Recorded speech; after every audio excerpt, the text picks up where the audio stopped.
या राष्ट्रीय बुद्रुक जिल्हा परिषद मतदारसंघाच्या जे उमेदवार राष्ट्रवादीचे अधिकृत आहेत विनय पाटील यांच्या प्रचार शुभारंभानिमित्तानं या ठिकाणी राज्याचे मंत्री आपले हसन मुश्रीफ नामदार हसन मुश्रीफ आपल्यासोबत आहेत. साहेब, एकंदरीत या राष्ट्रीय बुद्रुक जिल्हा परिषद मतदारसंघाअंतर्गत एक महत्त्वाची घडामोड ठरली होती आणि कळीचा मुद्दा ठरला होता अधिकृत उमेदवारी राष्ट्रवादीची. त्यानंतर बरंच महाभारत घडलं आणि आत्ताची परिस्थिती बघितली तर आत्ता तो जो गट आहे तो आपल्या विरोधातच आहे. कसं बघताय याकडं?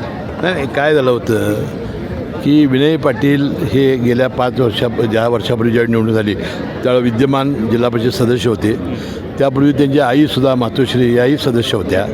त्यामुळे राष्ट्रवादी काँग्रेस पक्षाचे जुने ते कार्यकर्ते असल्यामुळं त्यांना तिकीट देणं अपरिहार्य होतं. आता करवीर विधानसभाचे जे उमेदवार होते विधानसभेचे माझे मित्र राहुल पाटील PN पाटील साहेबांचे चिरंजीव हे राष्ट्रवादी काँग्रेसमध्ये आले आणि भोगावती कारखान्याच्या निमित्ताने हे 2 मतदारसंघ जे आहेत आपला तारळे आणि राशिवडे याला तिकीट मिळावं अशी त्यांची अपेक्षा होती.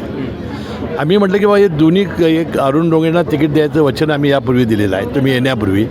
आणि इथंही विनय पाटील हे आमचे विद्यमान सदस्य आहेत, त्यांना आम्ही डवलू शकत नाही. त्यामुळं तुम्ही आघाडी करणार असं करा.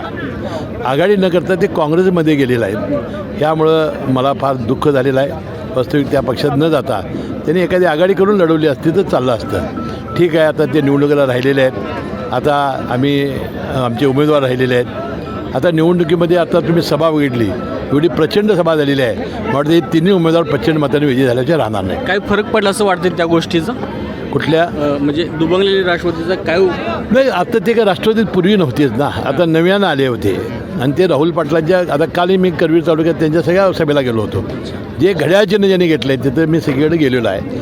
आता KP पाटलांनी आघाडी केलेली आहे, तिथं काही मी सभेला जाणार नाही.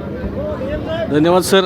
एकंदरीत या राष्ट्रीय बुद्रुक जिल्हा परिषद अंतर्गत जो महत्त्वाचा विषय होता, जो कळीचा मुद्दा होता की राष्ट्रवादी अधिकृत उमेदवारी कोणाला मिळेल आणि त्याविषयीचं स्पष्टीकरण नामदार हसन मुश्रीफ यांनी दिलेलं आहे. आणि एकंदरीत जर बघितलं या ठिकाणी जर गर्दीचा माहोल बघितला तर या ठिकाणी जे तुळशी, भोगावती आणि धामणी असा खोऱ्यातला जो मोठा जनसमुदाय या ठिकाणी उपस्थित होता त्याचा परिणाम कुठेतरी विजयामध्ये रूपांतर होईल असं नामदार हसन मुश्रीफ यांना आत्मविश्वास. अशाच नवीन अपडेट्स आणि आपल्या भागातील बातम्यांसाठी या चॅनलला लाईक करा, शेअर करा आणि सबस्क्राईब करा.